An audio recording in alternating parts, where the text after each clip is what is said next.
20 minutes, and if you're still hungry, then you can eat some more. Usually by then you're off doing something else anyway. But, how many times have I eaten my fill and 20 minutes later just been miserable because that satiety reflex kicks in. Hunger, we talked about ghrelin, gastric hormone, which is released prior to eating. People who don't have H. pylori, however, their ghrelin level never goes down for some reason. And they're trying to correlate that with teenage obesity, because most of these teenagers have killed all their microbiome because they've all taken a bunch of antibiotics as kids because their mom took them to the doctor. I can't say as I blame her, but it's kind of a problem. Weight loss is kind of discouraging because the first couple of weeks you don't lose anything, even though you cut down on your calories, because your body finds the lack of calories stressful, and so you retain water. Okay? Then finally your body gives up and lets it all go, and then you'll get on the scale one day and find that you're 5 pounds less, or whatever, you know. And then you'll start to lose. Starvation, well, this is one argument for being overweight. If you ever have to starve, you have more fat to burn. And okay, and this is, what's that say on that side? Quantity. This is the duration, the number of weeks. So we don't burn much protein to begin with. We burn primarily fat. This is after we've crossed the aerobic threshold, which happens right away. And so we burn fat until we run out. Then we start to burn pus. And that's when it starts to get pretty serious.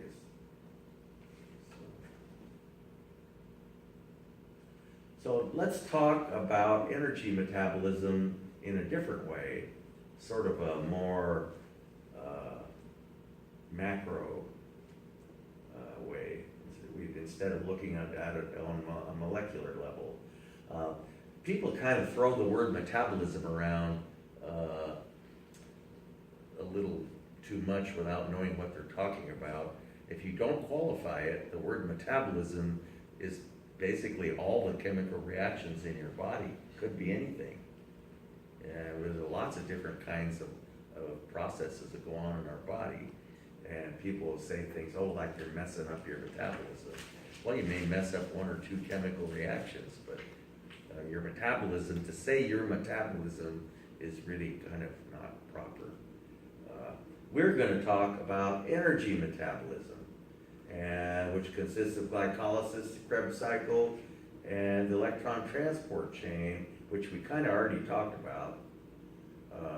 We talked about glucose, and we didn't even say that much about it, but protein and fats can also be used in the same process. Fats are broken down ultimately into acetyl coenzyme A, and proteins like muscle can be broken down into any number of things that can enter the Krebs cycle at various points. And so if your amino acids, if you don't use your amino acids to make proteins in about a day, we'll burn them for energy. Okay? You need to eat more then. And you gotta have oxygen to take the electrons finally. Every single carbon, there's 6 carbons in a glucose molecule. Every one of them ultimately is converted to CO2. That's where our CO2 comes from, is all the carbons in glucose. That's the only place it comes from. The water we produce comes from when oxygen takes electrons, it's converted to water. So, some general metabolic terms. Catabolism is the breaking down of high energy molecules into lower energy molecules, and so then we're left with all this energy that's given off, that was contained in those chemical bonds, okay? And so if you eat a bunch of high energy molecules, like carbohydrates, fats, and proteins, and break them down into low energy molecules, that's how we get our calories. We then have all that energy that was contained in those chemical bonds, which we hopefully will use, but if we don't, we'll just turn right back around, convert it to acetyl coenzyme A, which will convert back to fatty acids, which will convert back to fats, okay? And which will be put in our adipose cells, and okay? Anabolism is the opposite. That is taking low energy molecules, and we have to add energy from somewhere, put that energy in to build high energy molecules. This is what's going on when you're building muscle. Is an anabolic. That's why these steroids are called anabolic steroids. Okay? Pregnant moms want to be in an anabolic mode as well. It's real easy to get into an anabolic mode. Just eat more calories than you burn. Okay? It's easy and fun. And you'll build more tissue. You just would like it to be the right thing, either a fetus or some muscle. But therein lies the rub, because it could also be fat. And it's almost impossible to build muscle without building fat. It's a constant quandary of the weightlifter. Okay? And so anabolism versus catabolism, the hormone of anabolic metabolism is insulin. Okay? So if you want to, and insulin is all about building higher energy molecules, protein and fat, okay? And insulin is the hormone that we need to be releasing if we're gonna do that, okay? How do you release insulin? You eat carbohydrates, okay? That is the stimulus for the release of insulin.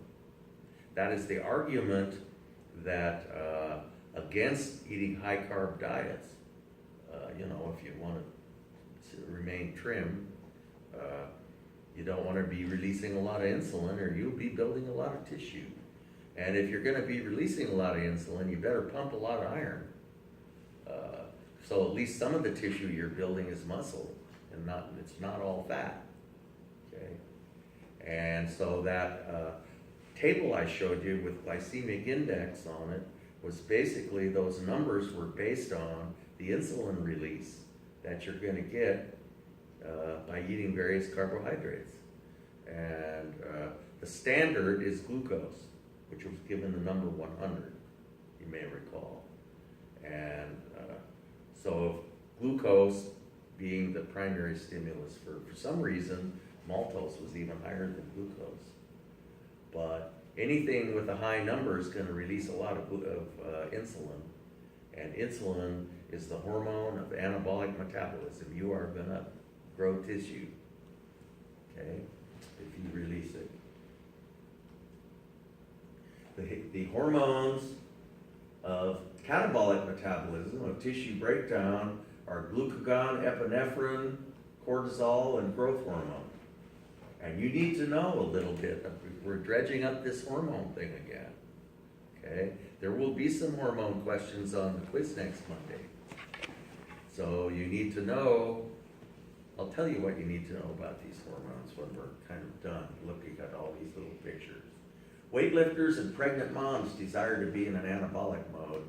I think I've even got a quiz question somewhere along those lines.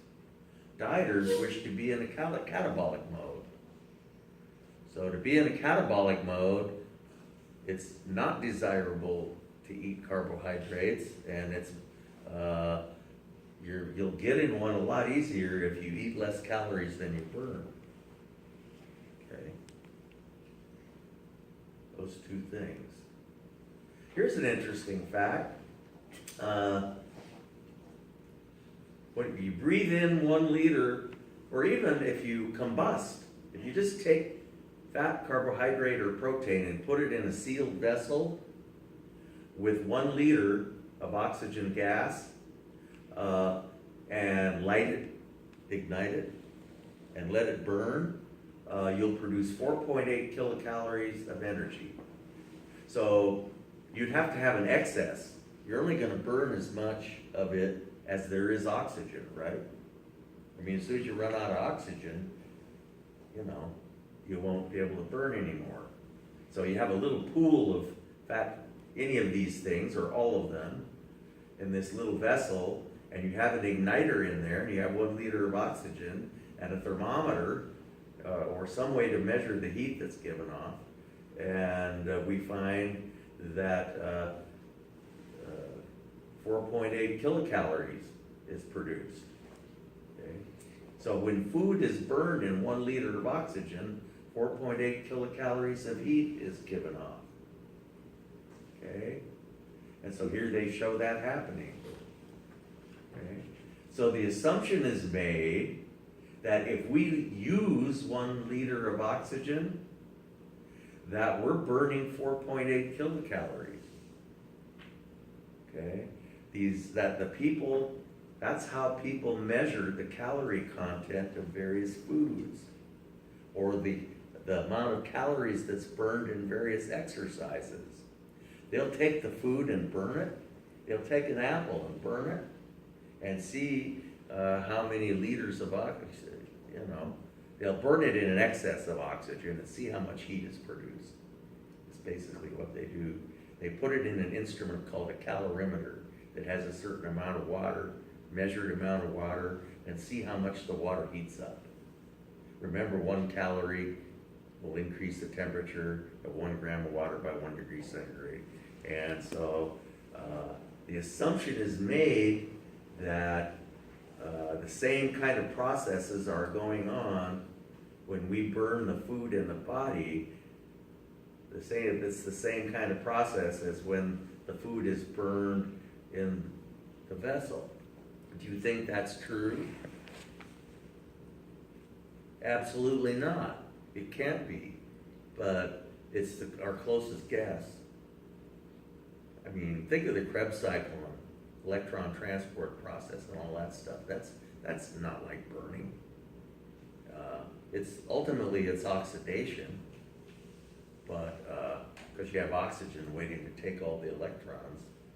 But I mean, it's really a shaky assumption, very, very shaky. But at least it gives you a bit of a handle, and you can compare one food to another at any rate. So that's what they do. So we burn food via a similar process, not. Thus the assumption is made that for an assumption it is. You know what they say about assumptions that I'm not going to repeat in class. And if you don't know, I'll tell you after class.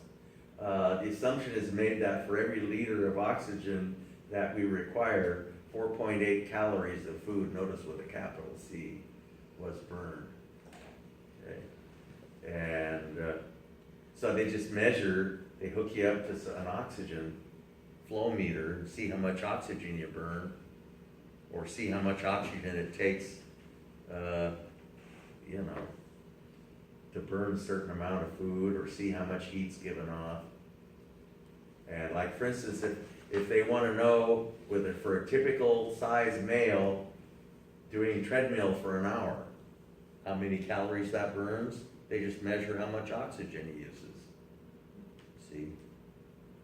And for each liter of oxygen he uses, that represents 4.8 calories that he burned.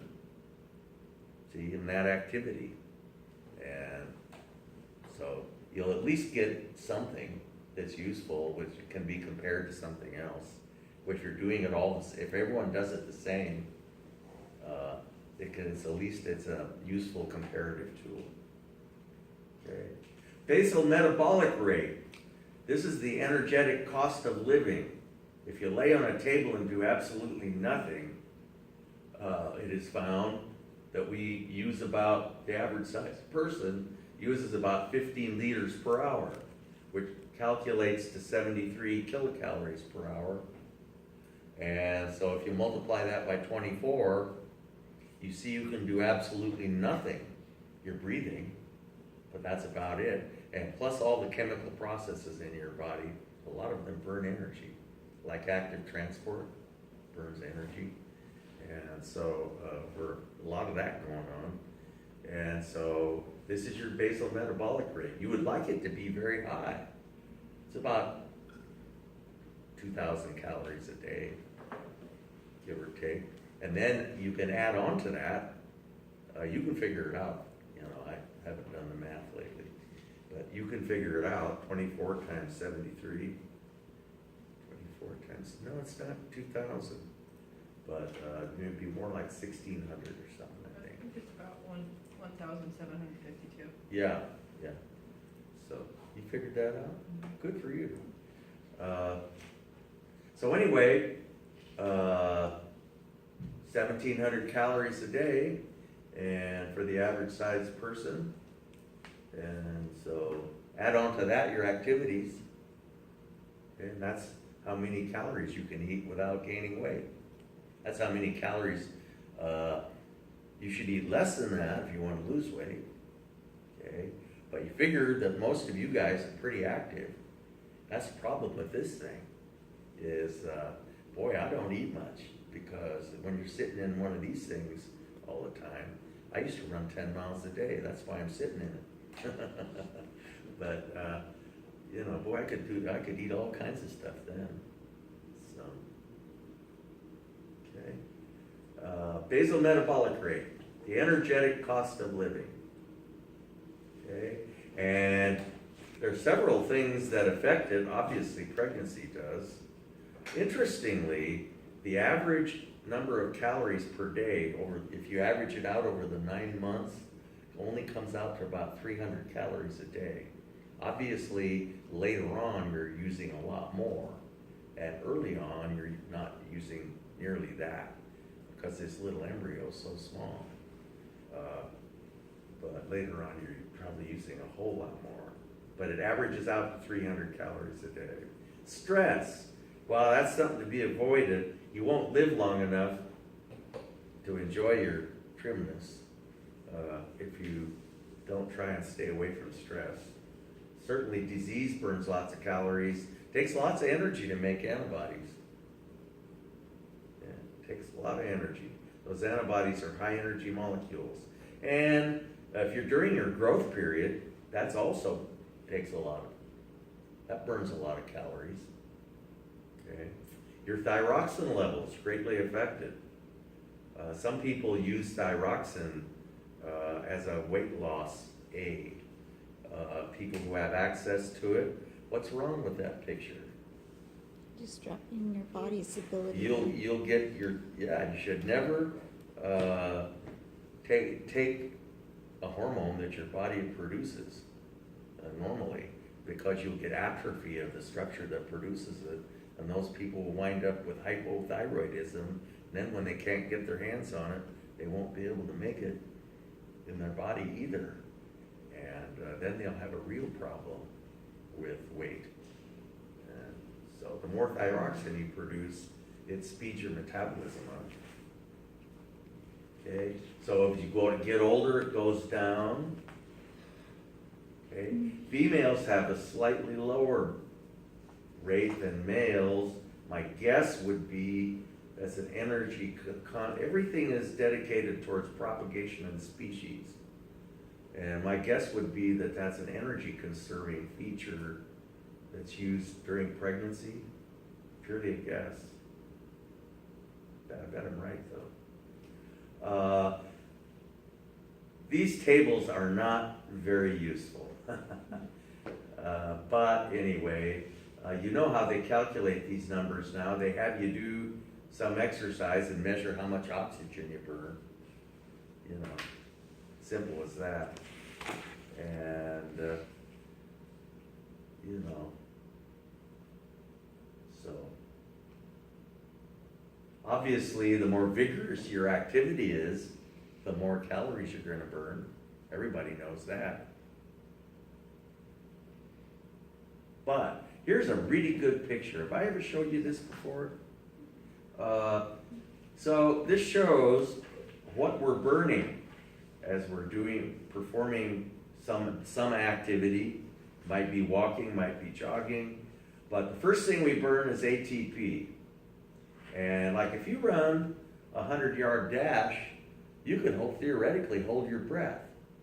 I wouldn't advise it, but you've got enough stored up chemicals to burn to run your 100 yards, okay, without burning any fat. You're gonna burn ATP first, and you don't have much of that. Then you'll burn glycolysis in the muscle. Then you'll burn, glycogen, and you burn glycogen in the muscle, that white fast twitch muscle, and then you'll start burning glycogen in the liver, and finally you start burning fat. And it's time. The whole thing is time.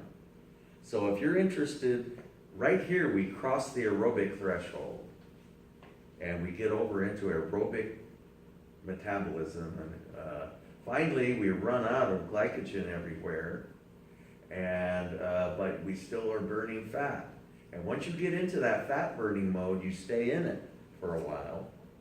Once you cross that aerobic threshold, you stay in it for a while, and you can sit and watch TV and still burn fat, But the point is, you've got to exercise long enough to burn all these other things first so that you cross the aerobic threshold. So doing short bursts of intense exercise doesn't cut it. And if you're not in very good condition, it's more important to do your exercise for a long time rather than vigorously. And this thing about heart rate, I really wonder if there's any validity to that at all, your maximum heart rate and all that stuff. The main thing is to maintain the length of your activity, time-wise. 20, 30 minutes is a good time to do whatever you're doing, and as you get in better condition, you'll be able to do it more vigorously. But even if you're not in very good conditioning, just do it to begin with. And once you cross that aerobic threshold, you'll be burning fat. And plus, getting all kinds of other benefits to your immune system and endorphin release and all kinds of really good benefits. Okay, the aerobic threshold. So I used to be an aerobics instructor. So I'm obviously prejudiced, but weight balance. Obviously, if you eat more calories than you burn, you're gonna gain weight. And the number of fat cells in the body does not change once you're done with your growth period. It's just whether they're empty or full. Okay? If you gain a bunch of weight during your teen years, then you'll have more fat cells than you would have had otherwise, and that's kind of a sad thing because it's hard to keep them empty if the more of them you have. Okay, and so that's the sort of sad thing about teenage obesity, because they're building up a whole lot more fat cells. And so anyway, there's a nice full one. Okay, and so if you eat the same amount of calories that you burn, your fat cells stay the same. If you eat a whole bunch more than you burn, they get more full of fat. And if you eat less than you burn, obviously they get smaller. But the number doesn't change. I hate these charts. I just wanted to show you.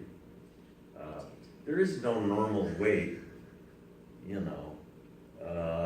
if your clothes start getting tight and you find yourself having to buy a whole new wardrobe, well, get a clue, And if you start looking like that,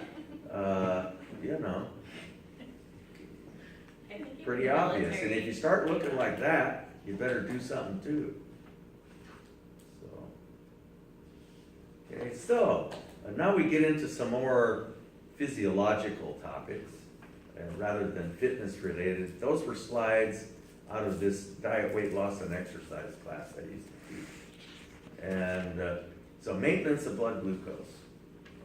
So we want to keep about the same amount of blood glucose all the time, even when we're sleeping. So how do we do that? Okay, there are two metabolic states that are closely related to anabolic and catabolic metabolism. The so-called absorptive state, which you're in just after you eat and are absorbing everything, and the so-called post-absorptive state, when you haven't eaten for a while, and then your blood sugar levels start to drop, and that type of thing. So we're going to talk about those two metabolic states. If you get up and snack in the middle of the night all the time, you'll never be in the post-absorptive state. Okay? And that is not good.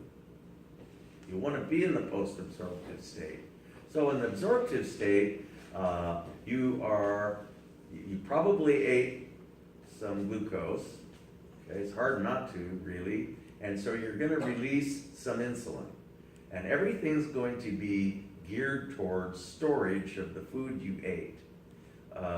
You will be in a state of anabolic metabolism, basically. You'll build glycogen molecules, which are larger, higher energy molecules in the liver and in muscle. And you'll build fat, okay? And you'll burn glucose. Glucose is the primary fuel during the absorptive state when we have plenty of it around. When we're releasing insulin, glucose can get into all the cells of our body, and so we can burn it, okay? If it can't get into our cells, we can't burn it, right? Because where we burn it is in our cells. And so without insulin, glucose can't get into the cells of our body, and that's why people with type 1 diabetes have super high blood glucose, is because the insulin can't get into their cells, so it stays in the blood. And there's another picture that says the same thing. I like the first one better. So what happens to glucose? Well, you're going to be releasing insulin, and it's either going to be converted to glycogen in the liver and muscle, or it's going to be converted to fat. And glucose can be turned right into fat and go right into your fat cells. Insulin is required for these two things to happen. Okay? If you're not releasing insulin, those two things are not happening. So the four functions of insulin are important to understand. Okay? And so let's go through them. Well, I guess maybe I should just talk about them right there. Insulin is required for glucose to get into all of the cells of our body. Nothing can happen if it can't get into our cells. If it's just a regular old any cell, then it'll go into the Krebs cycle and glycolysis and all that stuff, and we'll burn it for energy. If it is an adipose cell, insulin, it'll get into the adipose cell and be converted to fat.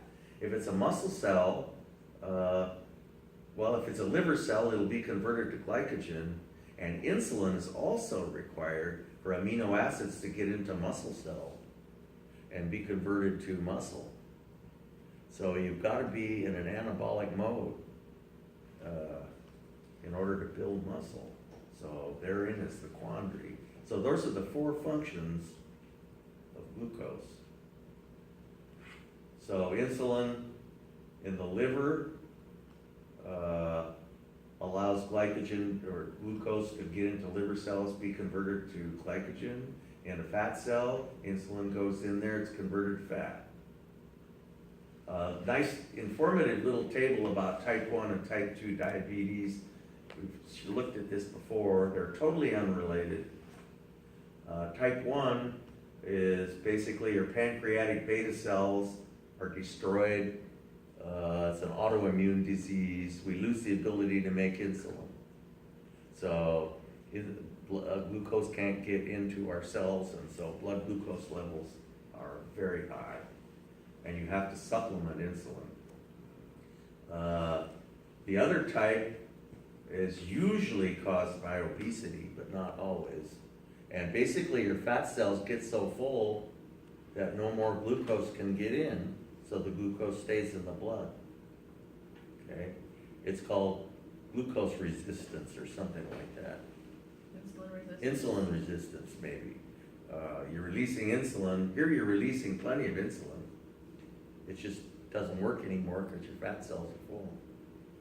And so you run higher, much higher risk for this if you're overweight, but also getting older seems to help. So about 90% of all diabetes is this type, and your blood sugar isn't nearly as high, and you don't have to use insulin. So, and it's not an autoimmune disease. So the absorptive state. Glucose is removed from the blood and stored in the liver as glycogen. This is just after you ate.